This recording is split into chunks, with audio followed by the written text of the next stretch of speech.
नमस्कार दोस्तों, मैं पत्रकार सिराज साहिब।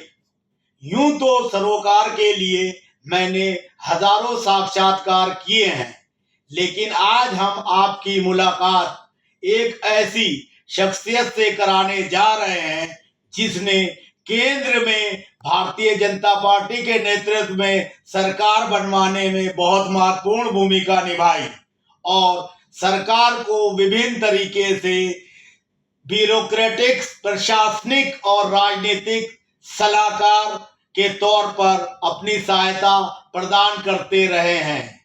वर्तमान में देश में किस तरह से राजनीतिक और सामाजिक माहौल का निर्माण हो और राष्ट्र विश्व गुरु बने और उन्नति करे, उसके लिए डॉक्टर अशोक त्रिपाठी जी काफी गंभीरता से चिंतन मनन कर रहे हैं और समान विचारधारा के लोगों को एकजुट कर राष्ट्र निर्माण में अपनी भूमिका निभाने के लिए तत्पर हैं। तो आइए मिलते हैं डॉक्टर अशोक त्रिपाठी जी से। नमस्कार सर। नमस्कार। नमस्कार सर, मेरा पहला सवाल आपसे ये है कि देश को आजाद हुए 79 साल हो गए, बावजूद इसके हमारे देश में आज भी जातिवादी घृणा फैली हुई है।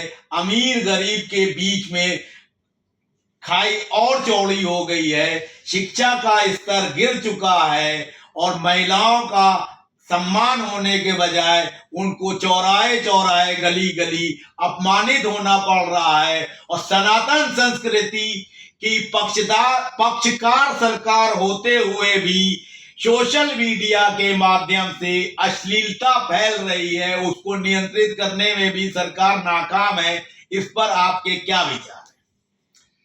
पहले तो मैं आपको और आपके इस चैनल को, आपके माध्यम से भारत की पूरी जनता को ये कहना चाहूंगा कि कुदरत ने आपको एक नायाब आवाज, एक बहुत सुलझा हुआ दिमाग और आपने अपने माता पिता से जो शिक्षा हासिल की है, जो संस्कार हासिल किया है, जो शब्दों का चयन करने की आपके अंदर क्षमता है, उसको मैं तहे दिल से इस्तकबाल करता हूँ।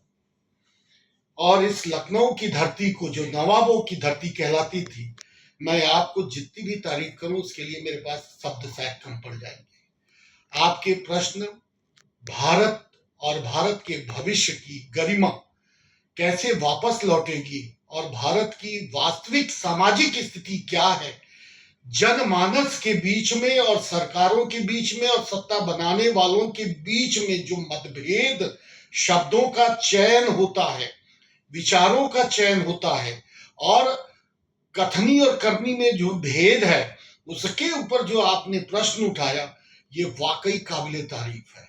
तो मैं स्टेप बाय स्टेप आपको आपके प्रश्नों का उत्तर दे देता हूं।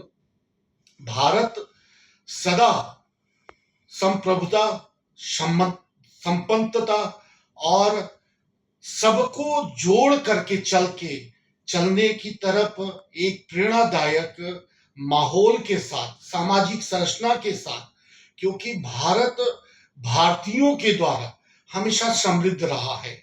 विश्व इस बात का गवाह है। संपूर्ण विश्व में जब संस्कृति नहीं थी, साइंस नहीं था, तब हमारा देश विश्व गुरु कहलाता था।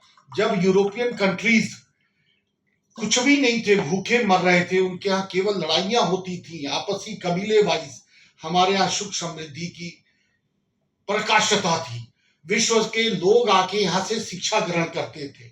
लेकिन आज वो परिस्थिति इसलिए बदल गई, हम अपने देश के केवल 500 सालों का अगर अध्ययन करें और आज की स्थिति से मूल्यांकन करें, तो मैं पाऊंगा कि एक समृद्ध देश, एक समृद्ध राष्ट्र, एक समृद्ध समाज कैसे विकृति का शिकार हो गया, षड्यंत्र का शिकार हो गया। तो वो केवल कुछ 5 शब्दों में उसको कंट्रोल किया जा सकता है, उसको बताया जा सकता है। वो ये है कि हम इतने सीधे और सरल थे कि हमने राज परिवारों के द्वारा किए हुए षड्यंत्रों के शिकार बन गए।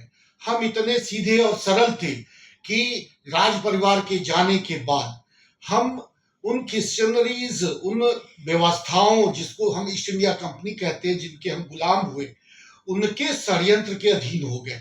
हम इतने सरल थे, हमारा समाज इतना सरल था कि उन राजनेताओं, जब देश आजाद हुआ उससे और अब तक, उन्होंने इस देश को अपनी सुख सुविधा के लिए, अपनी सत्ता की हनक के लिए, भूख को खत्म करने के लिए और अभिमान की पूर्ति के लिए उन्होंने इस देश को जड़ से आसमान तक, मतलब जमीन से लेकर के आसमान तक का उन्होंने इसका दुरुपयोग किया। उनके ऊपर जो जनता ने विश्वास किया, उनको जो अथॉरिटी दी, वो अथॉरिटी का उन्होंने केवल और केवल दलगत राजनीति से ऊपर कभी सोचा ही नहीं। क्योंकि भारतीय राजनीति, भारतीय तंत्र और भारतीय पॉलिटिकल पार्टी की जब संरचना को आप समझेंगे तो ब्रिटिशर्स के जो कैप्टन ह्यूम, जो इंटेलिजेंस के कैप्टन थे और उनको बाद में ब्रिटिश इंडिया ने नियुक्त किया भारत में कि 1857 के विद्रोह के बाद अगर हम विश्व युद्ध सेकेंड हार जाते हैं, जहां वो हर्जाना पे कर रहे थे और फाइनेंशियली टूट रहे थे, तो उन्होंने भारत को वापस वो पैसा न देना पड़े, हर्जाना न देना पड़े, जैसे उन्होंने इटली और अन्य देशों को देना पड़ा। तो उन्होंने क्या किया कि भारत में एक ऐसा लोकतंत्र का झुंझुना थमा दिया, जो हमारे भारतीय राजनेता उस समय, जो वास्तव में तो ब्रिटिशर्स के एजेंट थे, जो हमारे नेता नहीं थे, वो ब्रिटिशर्स की सोच के थे और एक काले ब्रिटिशर्स थे।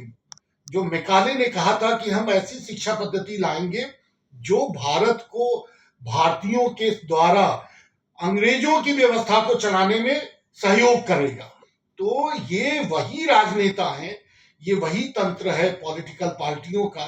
आज देखिए भारत में जो पॉलिटिकल पार्टी है, चाहे ABCD कहें, चाहे कांग्रेस, चाहे बीजेपी, चाहे समाजवादी, चाहे बहुजन, चाहे XYZ, पार्टी का मतलब होता है विचारधारा।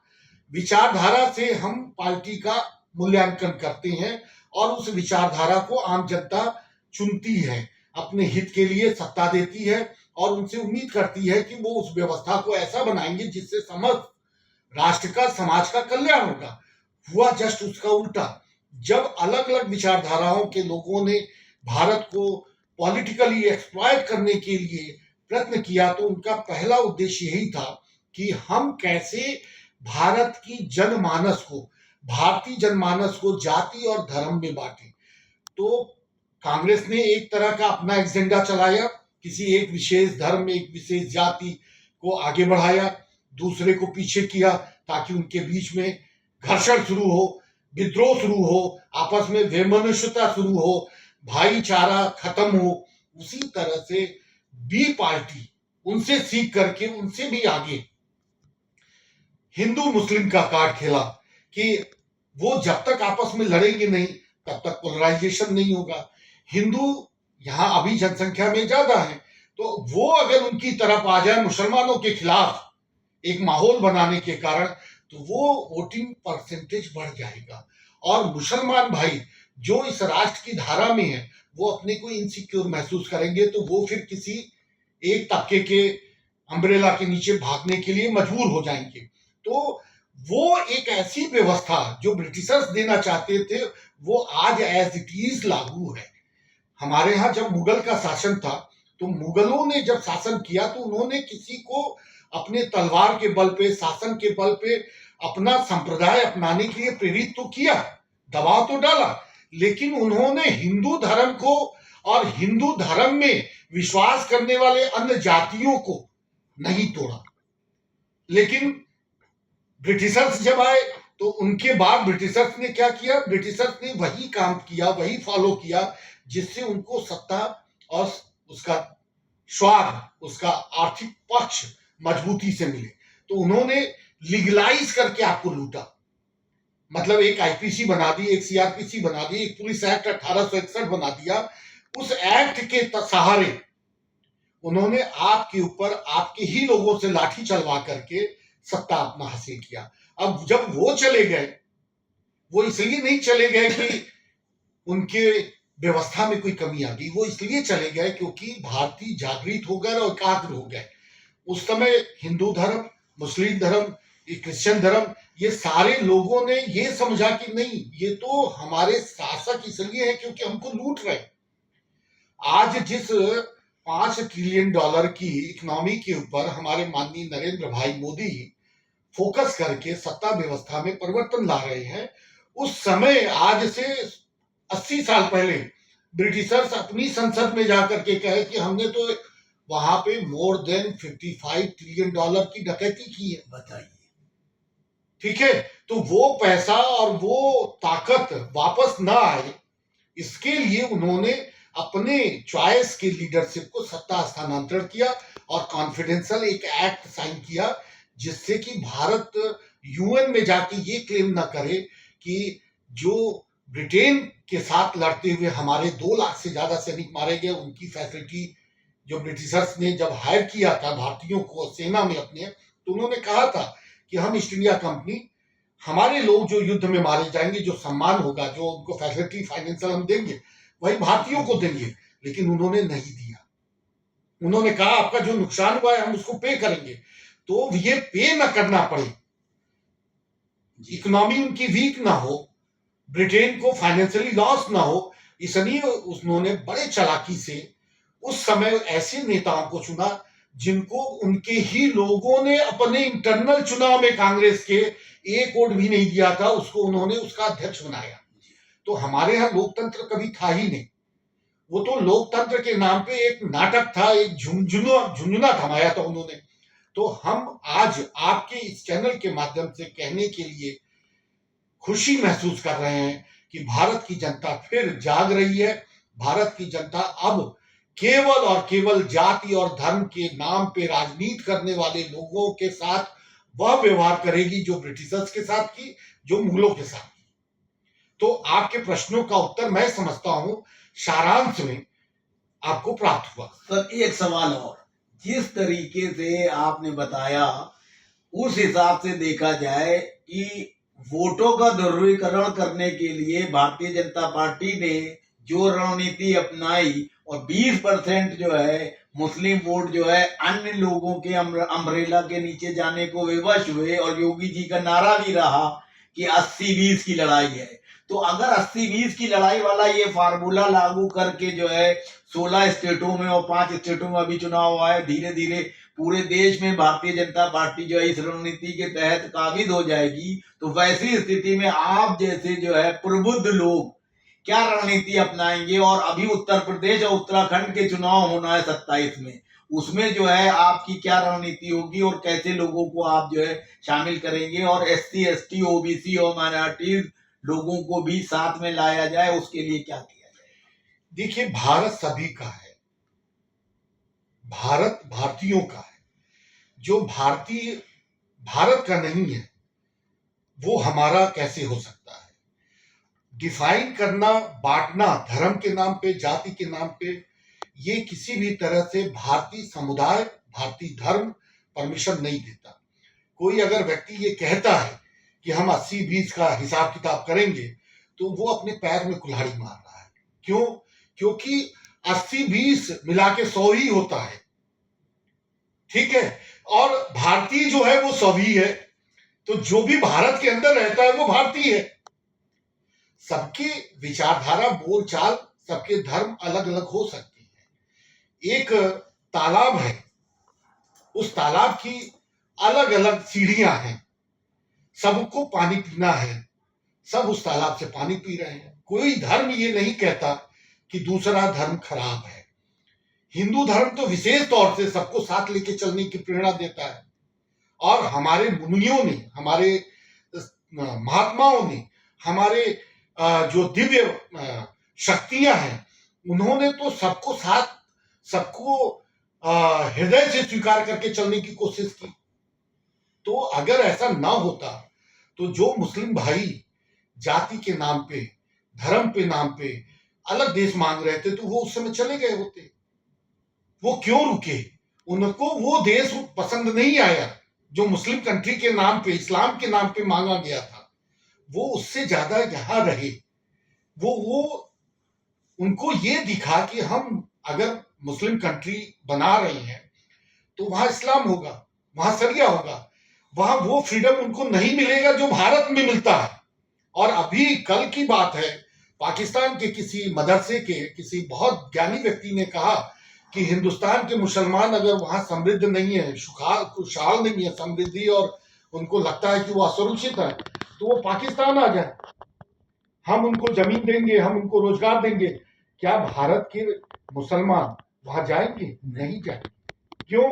क्योंकि उनको पता है कि यहाँ उनकी जितनी खिदमत, जितनी उनकी सुरक्षा, जितनी उनकी बहू बेटियां सुरक्षित है, उतना पाकिस्तान में नहीं होंगी या मुस्लिम कंट्री में नहीं होंगी।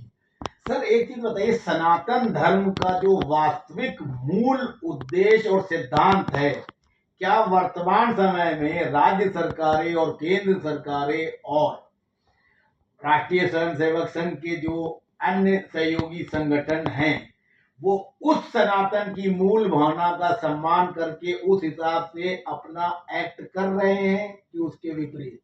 वो विपरीत कर रहे हैं, वो अपना राजनीतिक केवल माइलेज लेने के लिए काम कर रहे हैं।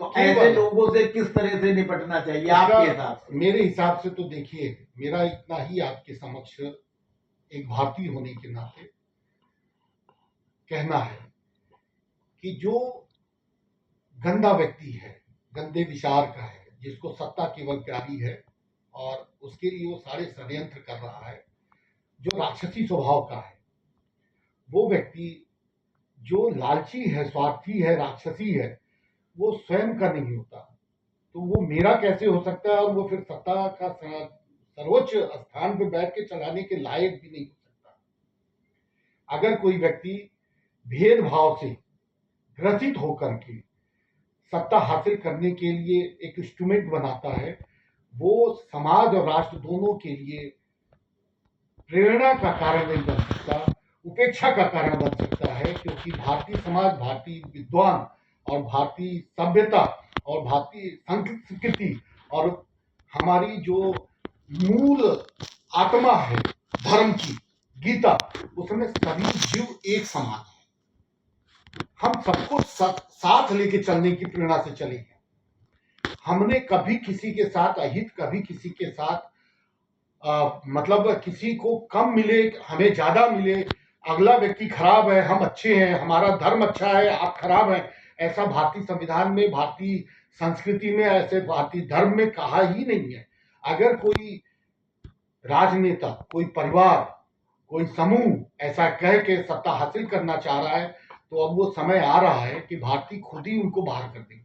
सर आखिरी सवाल, एक सरकार के स्तर पर बढ़िया राजनीतिक सलाह देने वाले, गवर्नमेंट को चलाने में जो आईएएस आईपीएस अधिकारी लगे होते हैं, उनको सहयोग करने वाले व्यक्ति के तौर पर और एक बुद्धिजीवी के तौर पर आप राष्ट्रवासियों, राजनीतिक दलों, युवाओं, महिलाओं और लोगों को क्या संदेश देना चाहिए हमारे चैनल? मेरा तो केवल यही है आपके माध्यम से पूरे भारत को, और यही विश्व चाहता है, जो ब्यूरोक्रेट हैं, जो सत्ता जिनके द्वारा चलाई जाती है, इंप्लीमेंट की जाती है, जो कस्टोडियम है, वो बिना भय के, जो धर्म के, न्याय के और राष्ट्र के लिए हितकर है, वही डिसीजन दे, वही डिसीजन ले, बेहतर होगा।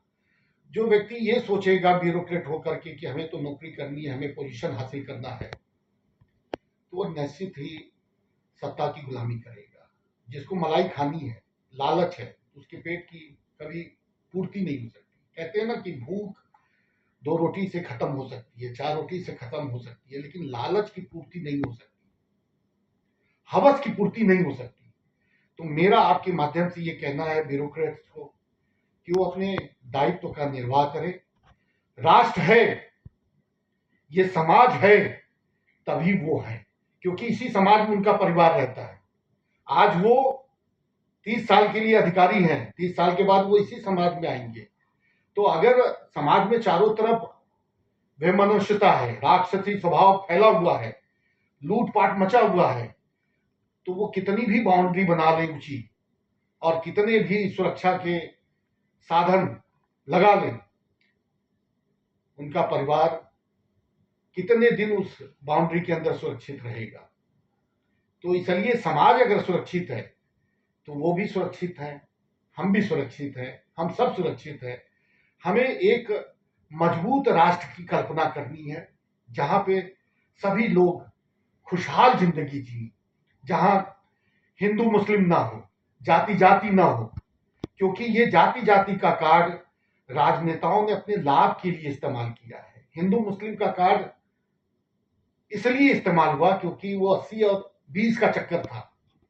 ये उतना ही नुकसान है जितना एक आतंकवादी और एक शांति प्रिय देश का अंतर है। इसराइल 57 देशों के बीच फंसा हुआ है। उसका एक छोटा सा उदाहरण देखिए, वो उन 57 देशों के साथ लड़ रहा है। किस लिए? शांति के लिए, अपने राष्ट्र की सीमा की सुरक्षा के लिए। उसको कभी भी जो 57 देश में से जो एक्चुअल में मुस्लिम राष्ट्र हैं, चाहे यूएई हो, चाहे और भी अरब के कंट्रीज हैं, उन्होंने उसके खिलाफ कभी बयान नहीं दिया।